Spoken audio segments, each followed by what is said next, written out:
applause for the incredible introduction by Grand Chief Stuart Phillips. And also a lot of love for Joan Phillips.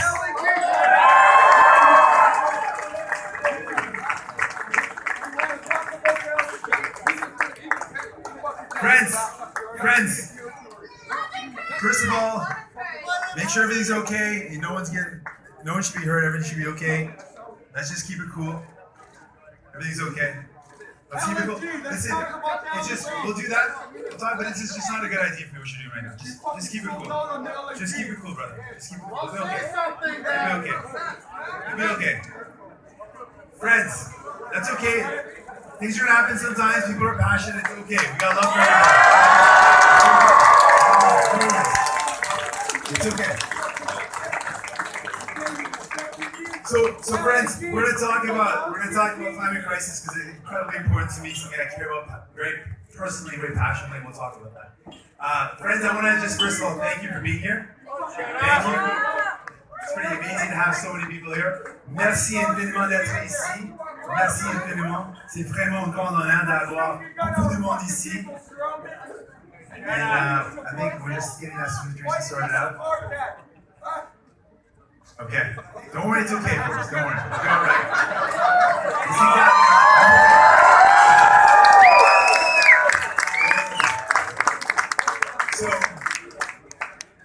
So what I want to talk about is we heard some words around acknowledging the territories that we're gathered around.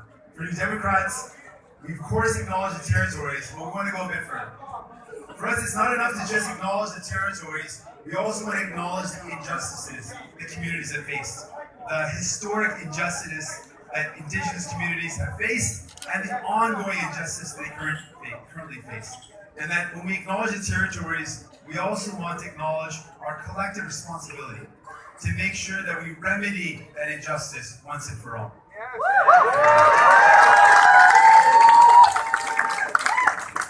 And one of the concrete ways we can do that, there's many ways, but a new democratic government would implement into law the United Nations Declaration on the Rights of Indigenous Peoples.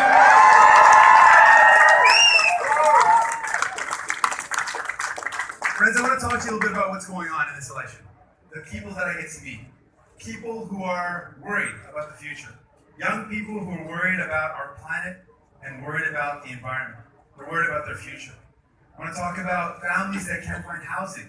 They're struggling right now. Young people are struggling with the fact that they're never going to be able to own a home the way things are going. The fact that they can't even find a place to rent. There's families that are struggling with the cost of medication.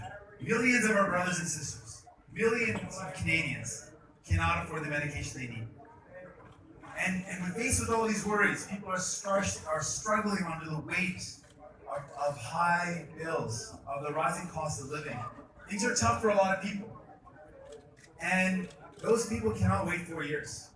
They can't wait indefinitely for real action to make their lives better. They need bold action now.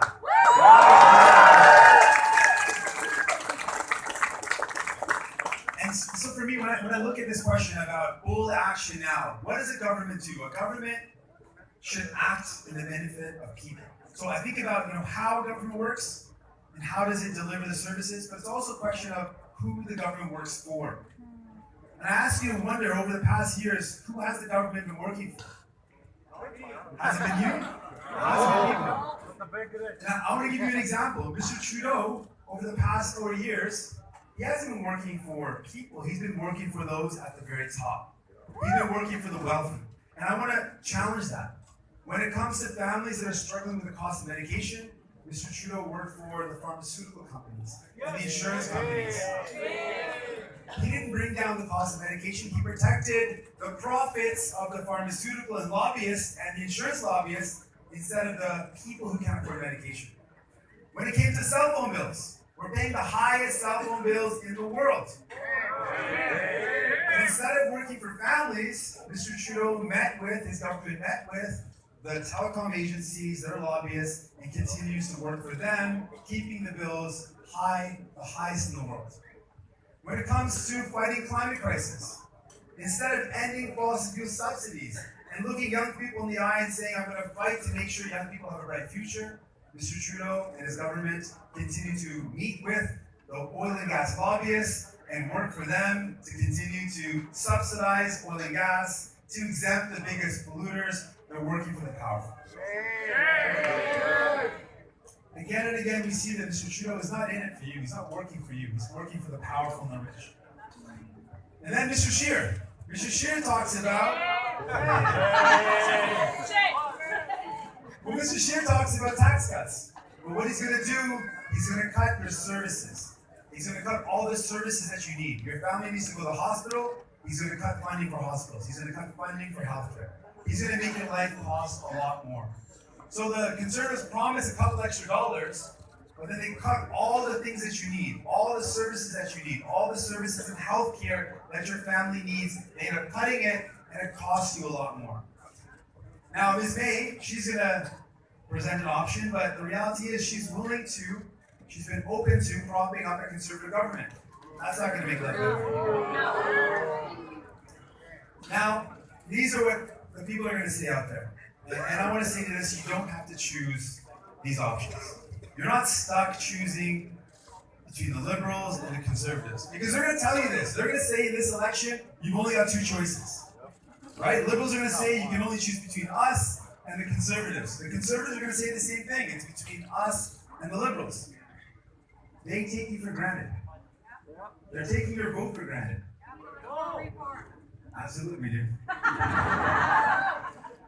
They believe that they own your vote. Do they own your vote? No! You own your vote. You can choose what you want. You can choose a hopeful future. You can choose someone who's going to fight for you. You can choose someone who's in it for you. You can choose me as your future Prime Minister, the first and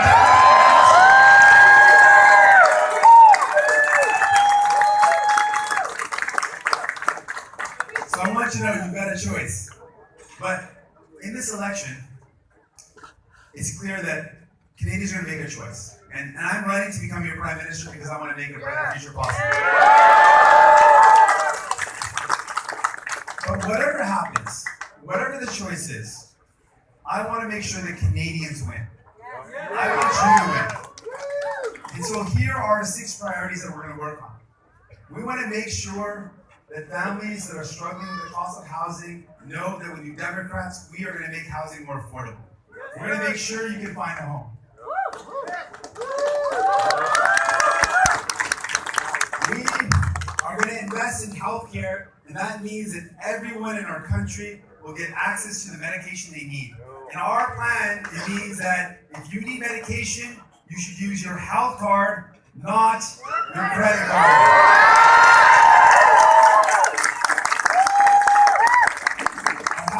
It also means we want to make sure people get national dental care.